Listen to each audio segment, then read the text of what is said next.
Morning, guys. I am here with the dog. Dog, you gonna come up and say hello? Hello, dog. Hello, dog. Penny the Pooch, the studio pet. Of course, I dropped them all on the floor. About a week and a half or 2 weeks ago, I did a live, and whilst I was doing that, I said that I would come back on and have a chat with ye about some books that I found helpful or beneficial or just of interest to me for a whole host of reasons. As a self-taught artist, I started out feeling that other people knew stuff I didn't. So I've invested a lot in books and reading over the years, and any book that I'm going to show you today is in no way sponsored. This is just a few my own selection of books that I found beneficial, and I have to start with the first one, which is the ultimate. It's called Art and Fear, and art slash fear, I suppose. Art and Fear, yeah. And it is David Bales and Ted Orland. Now, a lot of people, I'll move that a bit closer, hopefully you can see that. A lot of people will be familiar with this book, and this book is all about asking questions that matter. It's to explore the reasons art gets made and why it's so difficult to get it out there, and it is above all about helping you find your own way. Now, I love these books. A lot of books that I will be recommending are on a similar theme. This one I found particularly good, and it's a nice book you can come back and reference. So that would be my first recommendation. The second recommendation I have here, slightly different in its take. This is a wonderful book. This is called Letters to a Young Artist, and it is Anna DeVere Smith, or you may read that yourself. I think that's showing up backwards, is it? Letters to a Young Artist. I'm sorry, I don't know how to flick that around. And so she is Anna DeVere, Deaveresmith. Anna DeVere Smith. Letters to a Young Artist, and this book is just that. This is a book of letters, and they are letters from all genre of artists, from dancers to photographers to visual artists, actors, and it's a book that I have to say it is not so much a study book as much as it's a very pleasant dip in and dip out kind of book, but very well written, some lovely insights from some quite, interesting and high up people. And actually it even has a little acknowledgement on the back where it says a practical manual for any artist, as well as a powerful reminder of how we can and should live through our art.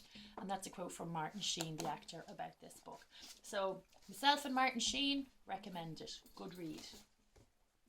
It's nice to know sometimes that things you're going through, or things that you think of, or things that you're experiencing have been experienced by everybody before. There's very little of anything that we do that is original, whether that be through our work, because there is a serendipity in creative practice, I suppose, across the globe. We think we've come up with something entirely original. It's either been done before or it's being done by somebody else. And our experiences within our creative practice are very similar. The third book I'm going to share with you is an Irish book, and it's an Irish book by the wonderful Patricia Fitzgerald. Now, Patricia is an artist herself and a writer, and Patricia is known predominantly for her wonderful mandala works.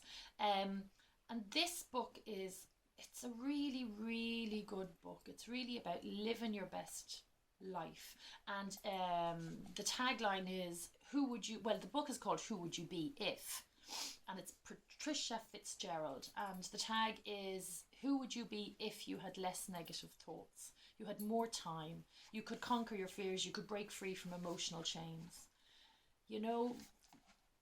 Articles about time out, being present, cultivating resilience. Who doesn't need to do that?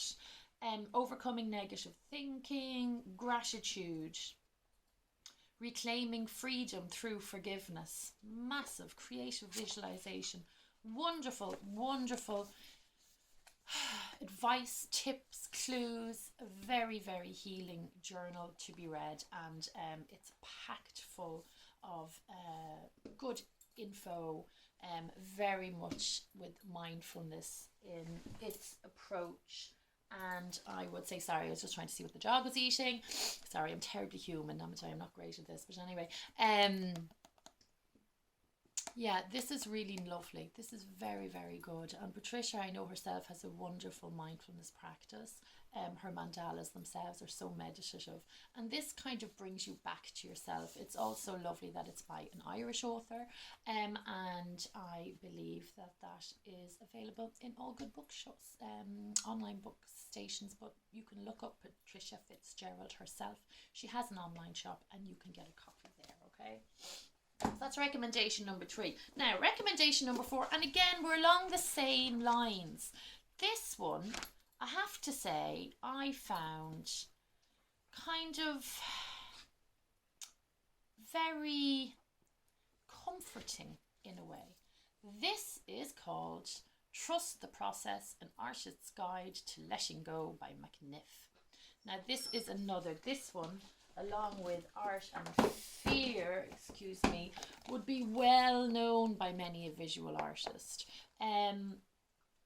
I got a lot of these books either on Amazon or through the Book Depository. Now, if you order books through the Book Depository in Ireland, you don't have to pay postage, which makes it a very good website to look into, because, you know, I don't really like a download. I like a physical book. I like to be able to bring it with me. I like the tactile nature, you know, smells, senses, all of that. Trust the Process, An Artist's Guide to Letting Go would be another recommendation. Every experience has something to offer. Karma and the Simple Acts. I'm having a little flick through here.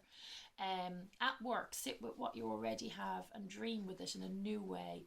Now, these are not preachy. These are very interesting conversations about how you just trust your instinct, quieten your inner self-critic, and learn to really let go.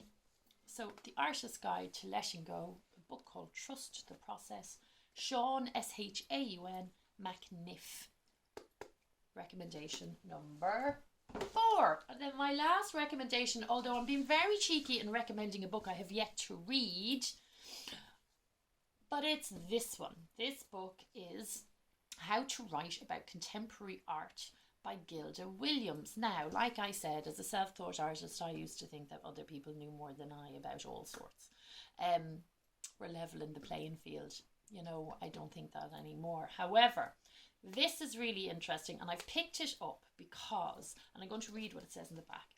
It says, the essential handbook for students, art professionals, and all aspiring writers on contemporary art, packed with practical tips ranging across the complete spectrum of art writing, including academic essays, catalogue text, gallery guides and wall labels, exhibition reviews and op-ed journalism, auction catalogues, museum websites and blogs. Now, it does sound heavy, however, this is a book for study, and as somebody who is, you know, in the contemporary art world, somebody who creates modern non-figurative abstraction, a lot of my work is intuitive, it's expressive mark making, it is stream of consciousness type of work, and in order to be able to talk about that to other people, I thought this might just be a good go-to guide for me, and I will let you know how I get on with it. But there you go. So they are my 5 recommendations this morning. I'll do a quick run through again. We have Art and Fear, Observations on the Perils and Rewards of Art Making by David Bales, that's B-A-Y-L-E-S, and Ted Orland. We have Letters to a Young Artist, Anna Devere Smith, D-E-A-V-E-R-E, and that's Smith with an I. Letters to a Young Artist. Nice one, that. One you can dip in and out of. Our Irish nod, Who Would You Be If? Patricia Fitzgerald. Patricia Fitzgerald is a visual artist. She also has her own website. You can obtain that from there, but I'm sure you can get that on Amazon and all good book suppliers. And then my fourth one, Trust the Process, The Artist's Guide to Letting Go, Sean McNeef. Again, I think I bought that on Amazon. But that is good. That's just nice for reassuring you're on the right path. And then my upcoming read, How to Write About Contemporary Art, Gilda Williams. Like I said, this is a study manual. But you know, we all learn something new every day. So that's my intention, is to read that. They are my 5 books. They're my recommendations. And if you have read any of them, or if you have a suggestion or a book recommendation of your own, let me know in the comments, okay? Because I'd really love to know. I'm always very keen to see what other people are reading, to hear about things. And, you know, like I said, we all learn something new every day. None of us know it all, no matter whether we are university graduates or not. And I have a lot more books, so I may do this again. But for now, enjoy. I hope you get to read some of these. And like I said, please share your own recommendations too. So for me and Penny, who's clattering around in the background, we'll talk to you soon. Okay, thanks for that. Bye.